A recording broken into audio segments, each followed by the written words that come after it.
a parlé en semaine. C'est Mzee Kaninga. Alors c'est lui qui va encore nous parler ce matin. Alors nous lui demandons qu'il se lève. Son interprète est déjà ici, c'est l'évangéliste François Ilunga. Et ils vont nous parler de la part de Dieu. Esdras, par la repentance publique, a permis que ceux qui étaient rebelles vis-à-vis de Dieu se réconcilient avec Dieu. C'est pourquoi aujourd'hui, ce matin, notre sous-thème, c'est soyez réconciliés avec Dieu. Soyez réconciliés avec Dieu. Bien-aimés dans le Seigneur, la réconciliation reste un élément très important de l'œuvre rédemptrice de Jésus. Parce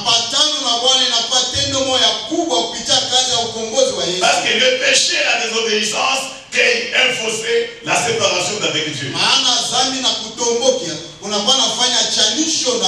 Dieu qui est saint. Et l'homme ne peut pas, par ses propres efforts, arriver à se réconcilier avec Dieu.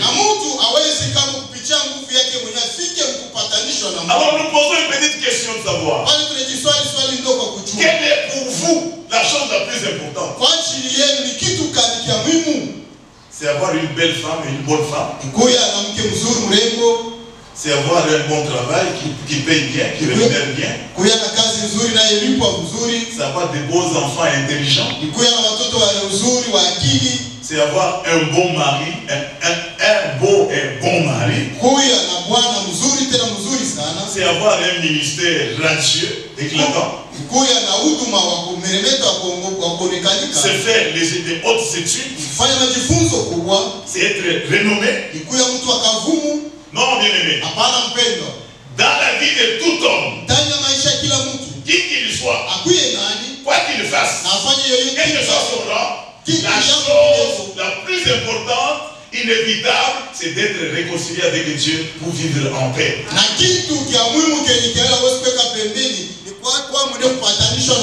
Et jouir de sa protection.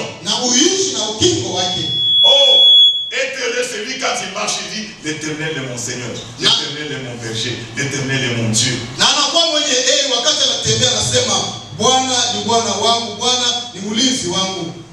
Nous voyons que nos premiers parents étaient devenus incapables de supporter la présence de Dieu à cause de la désobéissance. Ils ont commencé à être cachés. Et Dieu pose la question, Adam, où es-tu? Le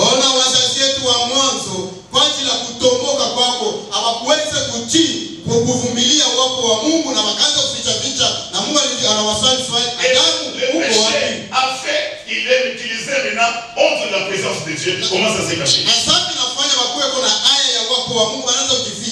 Mais l'enfant prodigue dont nous avons lu son histoire dans le livre de Luc, lui, c'est la convoitise.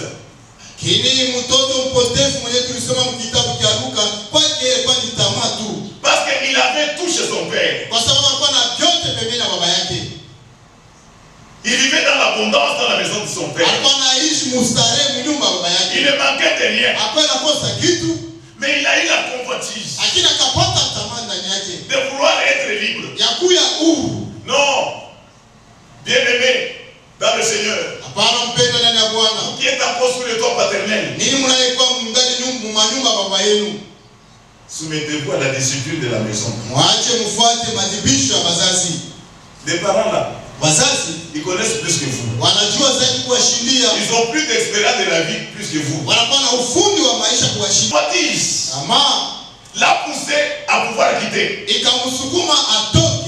Vous savez bien aimé, la Bible dit que tous aux péchés sont privés de la gloire de Dieu. Le péché empêche que la présence de Dieu se manifeste dans notre vie. Et pour Dieu, il n'y a pas de grand, il n'y a pas de petit. Il est tellement juste. Il n'y a pas de grand péché.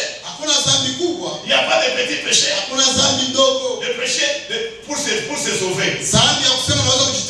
Que certaines personnes considèrent comme le petit péché. Mais le péché péché nous sépare de Dieu et c'est la mort spirituelle. Cet enfant, éloigné de son père, était mort spirituellement. Certes,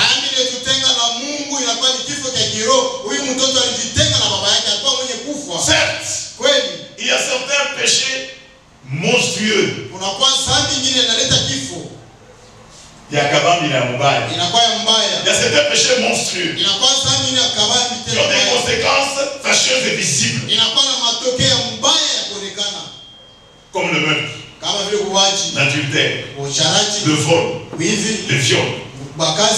Gloire au Seigneur. Et cet enfant s'est retrouvé à cause de la convoitise dans la galère. Vous savez quand vous avez l'argent là, au début c'est le succès. Vous prenez, vous réussissez, les amis vous suivent. C'est comme les mouches sur le sucre. Les amis vous suivent. Vous prenez. Mais lorsque vous touchez maintenant le fond, le fond commence à retentir comme le son qui remonte là. Vous n'avez plus rien. Les amis commencent à s'en aller l'un après l'autre. Après sa débauche, il s'est retrouvé démuni. Il a connu la famine. Il a connu l'isolement. Oh bien aimé dans le Seigneur, nous devons apprendre à demeurer attaché au Seigneur en tout temps et en tout lieu. En lui, auprès de lui, nous avons la sécurité. Nous avons l'abondance en lui. Nous avons la vie véritable en lui. Mais le Fils a connu l'isolement et a connu la misère. Gloire au Seigneur. Ce qui m'étonne même, voilà, il a abandonné l'abondance de son propre père. Étant juif, les juifs considéraient les porcs comme des animaux impurs. Mais il est allé maintenant se faire gardien des porcs, des animaux impurs.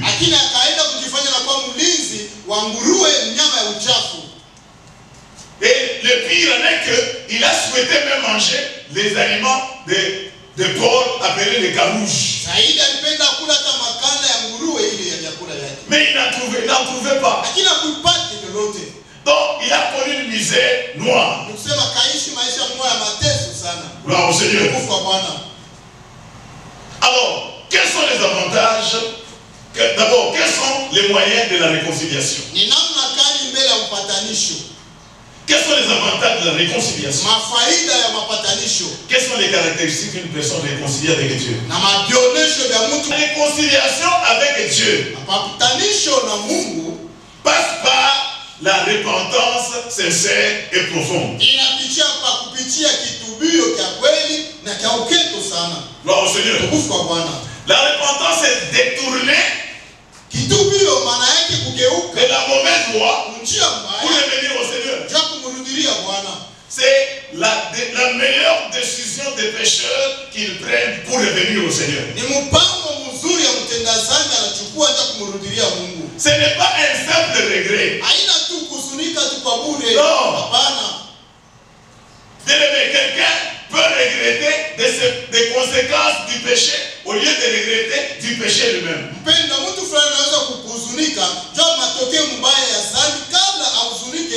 Celui qui a les regrets des conséquences du péché commis ne peut pas se repentir.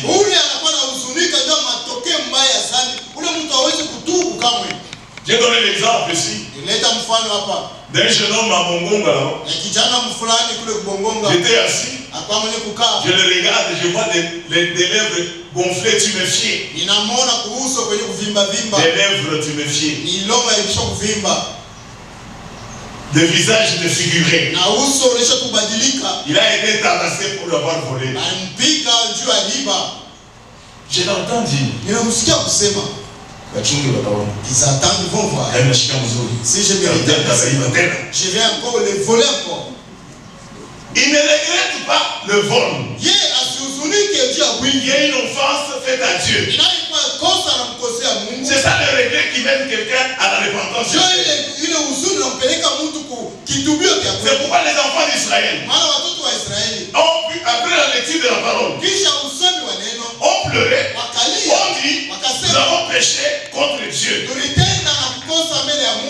Ils ont regretté du fait qu'ils ont péché contre Dieu. Mais il y en a qui regrettent tout simplement des conséquences du péché. Non, et tout péché commis est commis d'abord envers Dieu. Parce que nous violons sa parole. Nous désobéissons à sa volonté. Et ensuite, nous péchons envers l'homme ou la personne que nous avons offensé. Et enfin, envers soi-même. Parce qu'il y a des conséquences. C'est pourquoi le Fils, revenant en lui-même, il dit, j'irai vers mon Père. Je lui dirai qu'il me considère comme l'un de ses mercenaires. Et qu'il me pardonne. J'ai péché contre le ciel. Et j'ai péché contre mon Père. Bien-aimé, il y a des enfants dans nos maisons qui sont devenus indociles, qui ne nous écoutent pas, qui ne dorment plus sous notre toit. Nous devons continuer à les aimer comme ce papa a aimé son fils. Et prier pour que Dieu les touche, qu'ils reviennent. Après qu'il a pu prendre cette décision de revenir, son père l'a vu venir de loin. Il s'est réjoui de son retour. Gloire au Seigneur. Non, le péché ruine l'homme. Le péché détruit l'homme. Le péché suit l'homme. Et le rend esclave. Parce que la Bible dit, l'homme est esclave du péché qui le domine.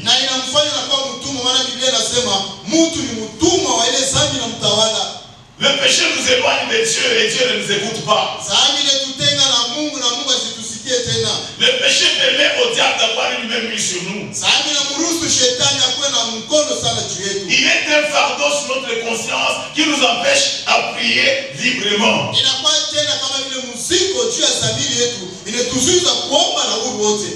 Alors là, il y a une petite voix qui retentit qui dit, même toi tu pries. Tu sais ce que nous avons fait. Mais tu t'arrêtes. Il y a un fardeau sur la conscience. Le péché nous a vivis. Gloire au Seigneur. Nous rend laid aux yeux de Dieu. Et Isaïe 59, 1 à 3 nous dit ceci. Non, la main de l'Éternel n'est pas trop courte pour sauver, ni son oreille trop dure pour entendre. Mais ce sont vos crimes qui mettent une séparation entre vous et votre Dieu. Ce sont vos péchés qui vous cachent sa face et l'empêchent de vous écouter. C'est qu'il y a des choses qui suscitent la colère de Dieu. Quelles sont les choses qui suscitent la colère de Dieu? Que nous devons éviter. C'est la désobéissance à Dieu et à sa parole. La Bible dit dans 1 Samuel 15, 22 à 23, l'obéissance vaut plus que le sacrifice. Et l'observation de sa parole vaut plus que la caisse de bélier. Écoutez la suite. La désobéissance est aussi coupable que la divination.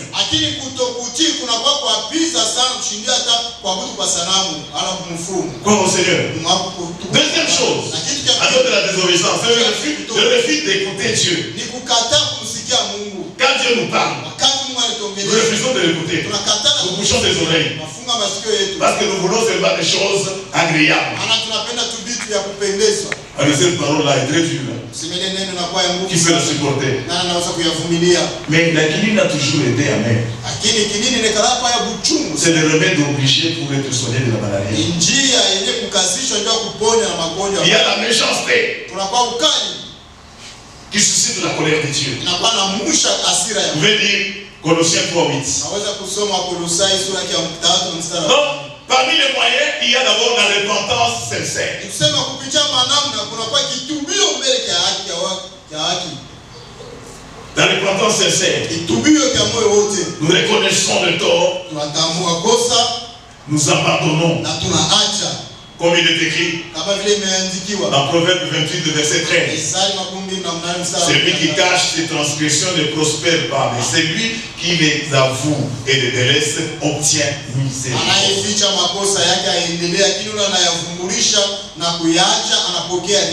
Deuxième élément, c'est la foi en Jésus-Christ. Gloire au Seigneur. En Jésus-Christ, mort, crucifié et ressuscité. Expiation. Jésus, au travers de son sang, par son sang, il a effacé le péché. Il a ôté le péché. Et nous avons reçu le pardon. Nous avons le pardon par la puissance du sang qui coula sur le bas des phares des Golgotha.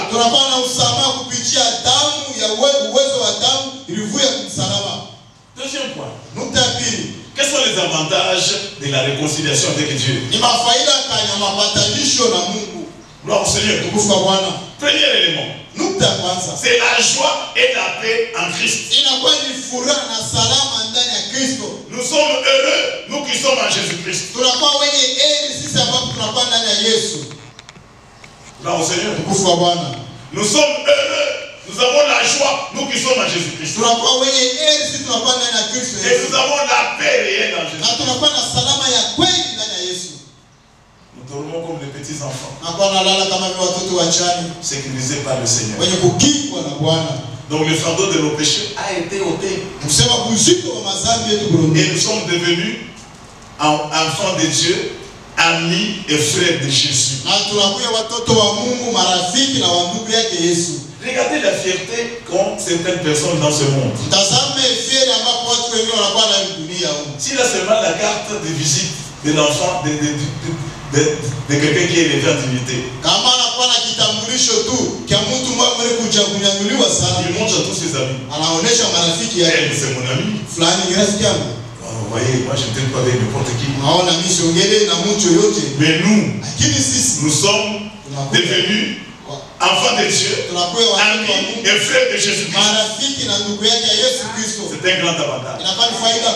Gloire au Seigneur. Les chaînes de captivité, des servitudes qui nous liaient pour faire contre notre volonté le dessein de l'ennemi. C'est ce que j'ai dit. Ça va. Des chaînes de captivité qui nous entraînaient à faire la volonté de l'ennemi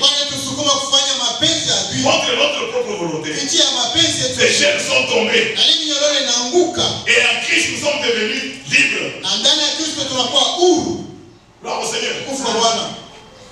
Il y a des coutumes néfastes dans nos sociétés. Nous ne sommes pas esclaves de ces coutumes. Les déclarations néfastes qui ont été faites sur la famille ne nous concernent pas, nous en Jésus.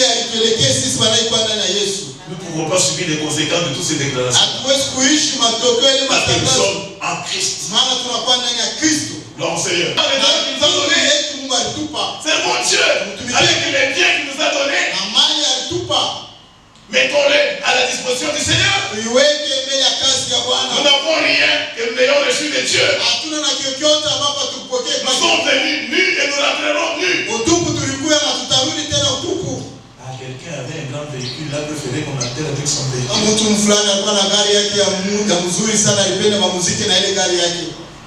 Amen. Amen. Moi, c'est matériel de mon véhicule. Vous avez déjà vécu ça? Non. Il n'a plus aucune décision. Je connais un pasteur qui aimait très bien sa vie. Il était tel qu'était son nom. Je ne veux pas dire c'était son nom. Parce qu'il pouvait s'habiller comme ça, $4,000.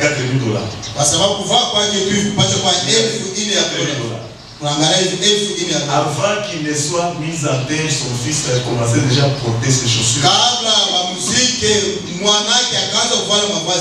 Comme certains enfants ont la même culture que nous. Pendant que vous portez là, regardez. C'est beau, hein? Donc avant qu'on le mette en terre, il prend les chaussures. Servons Dieu avec ce que nous avons. Mettons-les au service du Seigneur. Nous allons tirer les bénéfices de notre vivant. Gloire au Seigneur. Il aime obéir à Dieu. Comme nous l'avons dit précédemment. Vous savez, même dans la famille, un enfant obéissant, c'est un chouchou. On l'appelle tel. Présent, il est déjà. On l'envoie, il part. Même 3 fois, il va. Je vous dis que les petites choses, les bonnes choses là, la maman va lui laisser faire.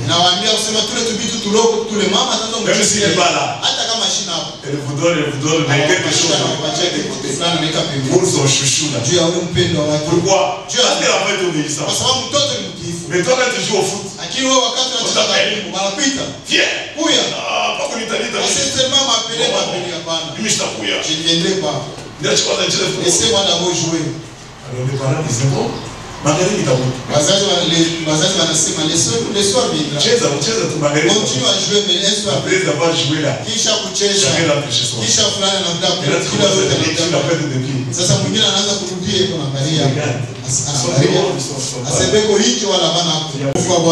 Donc, et soyons obéissants à Dieu. Vivez-vous en étant réconcilié avec Dieu. Vous vivez loin de Dieu. Si vous êtes loin de Dieu, séparé de Dieu, c'est maintenant le bon moment de revenir. Rentrez en vous-même. Revenez au Seigneur. Il a les bras ouverts. Comme le père de l'enfant prodigue. Il vous recevra avec joie. Parce qu'il continue à vous aimer. Il voit là où vous vivez encore loin de lui. Que Dieu bénisse sa parole.